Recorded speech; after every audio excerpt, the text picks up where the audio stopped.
వాస్తవానికి ఓట్లు వేయాల్సింది ఎవరు?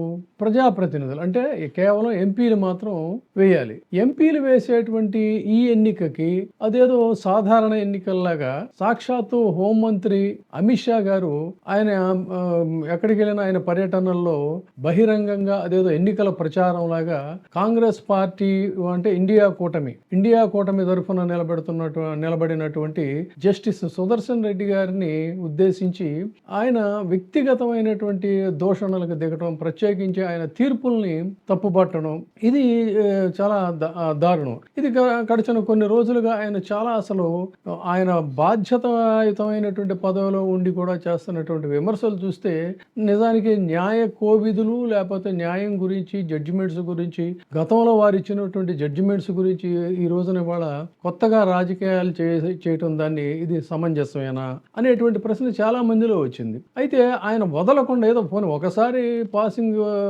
రిమార్క్ కింద ఏదో మాట్లాడారంటే పర్వాలా, అదేదో ఎన్నికల ప్రచారంలాగా ప్రతిసారి మాట్లాడటం నిజానికి అవసరం కూడా లేదు వాళ్ళకి. ఎందుకంటే ఎన్డీఏ నిలబెట్టినటువంటి అభ్యర్థి గెలుపు అనేటువంటిది రాధాకృష్ణన్ గెలుపు కేక్ వాకు సునాయాసంగానే గెలుస్తాడని మనం ఇంతకుముందు కూడా చెప్పాం. అయినప్పటికీ కూడా ప్రత్యర్థిని అపఖ్యాతి పాలు చేయాలి, అపప్రద చేయాలనేటువంటిది ముఖ్యంగా ఉపరాష్ట్రపతి ఎన్నికలు, రాష్ట్రపతి ఎన్నికల స్థాయిలో ఉన్నటువంటి వ్యక్తుల్ని ఆ విధంగా మరి కించపరచడం అనేటువంటిది సమంజసం కాదు. ఒకవేళ నిజంగా వాళ్ళ పట్ల ఏదైనా ఉంటే వేరు, కానీ వాళ్ళు ఇచ్చిన తీర్పుల్ని చూపించి వ్యక్తిత్వ హననానికి పాల్పడటం అయితే కరెక్ట్ కాదు. సరిగ్గా ఇది ఎక్కడ ఆపకుండా ఆయన ప్రచారం చేస్తున్న నేపథ్యంలో రిటైర్ అయిపోయినటువంటి సుప్రీంకోర్టు న్యాయమూర్తులు, అదేవిధంగా వివిధ హైకోర్టులో రిటైర్ అయినటువంటి న్యాయమూర్తులు, వీళ్ళందరూ కూడా ఒక 18 మంది కలిసి సంయుక్తంగా ఒక ప్రకటన చేశారు. ఇది న్యాయ వ్యవస్థ ఉనికికే భంగకరం అని చెప్పని కూడా వాళ్ళు అన్నారు.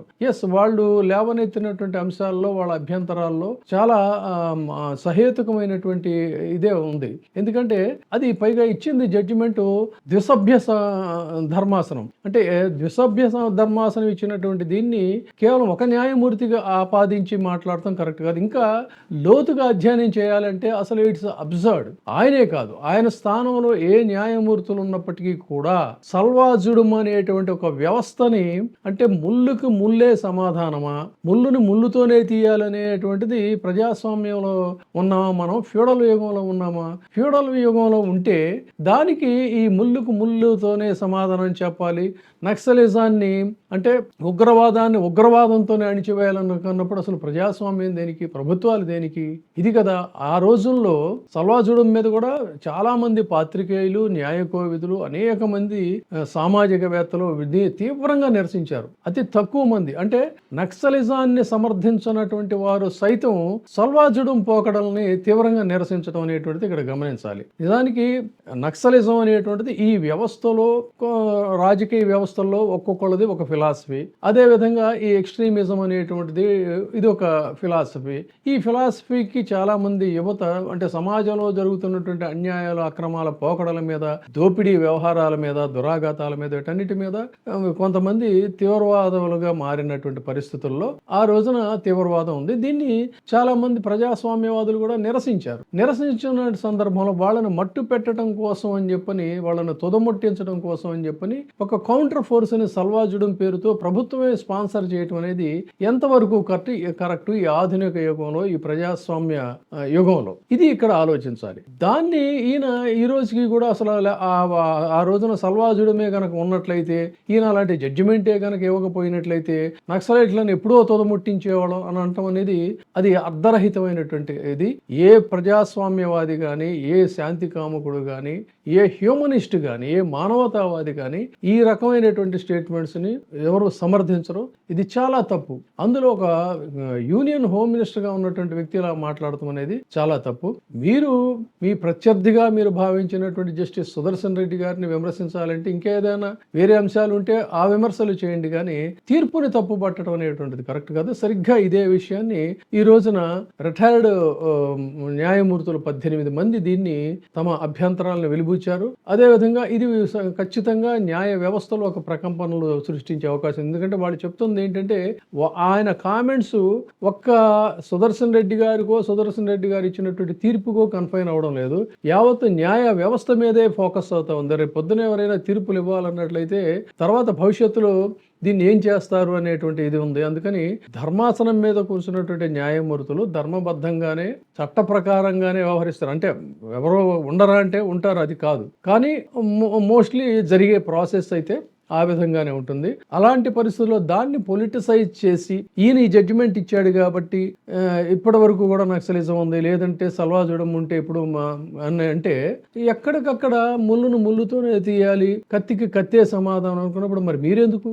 మీరు పరిపాలించాల్సిన అవసరం లేదు. ఈ రోజు మీరు ఫ్లోట్ చేయండి, సల్వాజుడం మీరు ఫ్లోట్ చేసి యూనియన్ మినిస్టర్గా మీరు రిజైన్ చేసేసి తప్పుకోండి, వాళ్ళు చూసుకుంటారు. ఇంకా పరిపాలన ఎందుకు, ఎన్నికలు ఎందుకు? కాబట్టి ఇంత అపరిణతతో ఇంత సంకుచిత స్వభావంతో ఒక బాధ్యతాయుతమైనటువంటి మంత్రి మాట్లాడటం తప్పు కాదు. అందుకనే ఈ రోజున న్యాయమూర్తులు తమ నిరసనని, తమ గళాన్ని, ధిక్కార స్వరాన్ని వినిపిస్తున్నారు. దీన్ని ప్రజాస్వామ్యవాదులందరూ కూడా స్వాగతిస్తున్నారు. ఈ టెండెన్సీ ఇకనైనా గనక ఆయన ఇక్కడతో ఫుల్ స్టాప్ పెట్టి ఆ ప్రచారాన్ని ఆపకపోయినట్లయితే న్యాయ వ్యవస్థ నుంచి కూడా మరి ఏ రకమైనటువంటి ప్రతిస్పందన ఉంటుందనేది కూడా మనం చూడాలి. అందుకని ప్రజాస్వామ్యాన్ని ప్రజాస్వామ్యంగానే గౌరవించాలి ప్రజాస్వామ్యవాదులు తప్ప ఒక ఎక్స్టర్నల్ ఫోర్సెస్ని, అన్లాఫుల్ ఫోర్సెస్ని, ఎక్స్ట్రీమ్ ఫోర్సెస్ని మేము ఫ్లోట్ చేస్తాం, తద్వారా పరిపాలన చేస్తాం, తద్వారా ఈ అన్వాంటెడ్ ఎలిమెంట్స్ని మేము ముట్టడిస్తామని చెప్పనంటే వాళ్ళు అది కరెక్ట్ కాదు కదా. ఈ దేశంలో ఇక్కడ ఉన్నటువంటి పౌరులందరికీ కూడా జీవించేటువంటి హక్కు ఉంటుంది. వాళ్ళు తప్పులు చేస్తే తప్పుకు తగిన శిక్ష ఉంటుంది. ఆ శిక్షను అమలు పరచాల్సిందే న్యాయస్థానాలు అమలు పరచాలి. వాటిని ఎగ్జిక్యూట్ చేయాల్సినటువంటి దీనికి మానిటర్ చేయడానికి పోలీస్ వ్యవస్థ, జ్యుడిషియరీ ఉన్నాయి, వాళ్ళు చూసుకుంటారు. కానీ మీరు సల్వాజుడమో ఆ జుడమో ఈ జుడమో అని చెప్పని మీ జులుంని ప్రదర్శించడం కోసం కొన్ని ఫోర్సెస్ని క్రియేట్ చేయడం అనేది మాత్రం ఏ హ్యూమనిస్ట్ కూడా ఒప్పుకోడు. ఇది చాలా తప్పు. తర్వాత గతించిపోయినటువంటి ఆ పీడ కళల్ని, అలాంటి వాటిని ఆ రోజునే తీవ్రమైన నిరసన వచ్చింది దేశంలో. దాన్ని మీరు మళ్ళీ ఈ రోజున తెర మీదకి తీసుకొచ్చి ప్రచారం చేయడం, దట్టు ఉపరాష్ట్రపతి ఎన్నికల సందర్భంగా ఇదేదో పెద్ద సాధారణ ఎన్నికల్లాగా ప్రచారం చేయడం అనేది చాలా తప్పు. కాబట్టి ఆ న్యాయమూర్తుల యొక్క నిరసనలో సహేతుకమైనటువంటి నిరసన అది. దీన్ని అందరూ కూడా సమర్థిస్తున్నారు. ఇది గమనించి ఇక్కడితో ఆయన ఆపుకుంటే మంచి. Thank you. ఇప్పుడే సబ్స్క్రైబ్ చేయండి, లైక్ చేయండి, షేర్ చేయండి. WAY TV ప్రైమ్, మీ ఉత్తమాభిరుచుల సమ్మేళనం.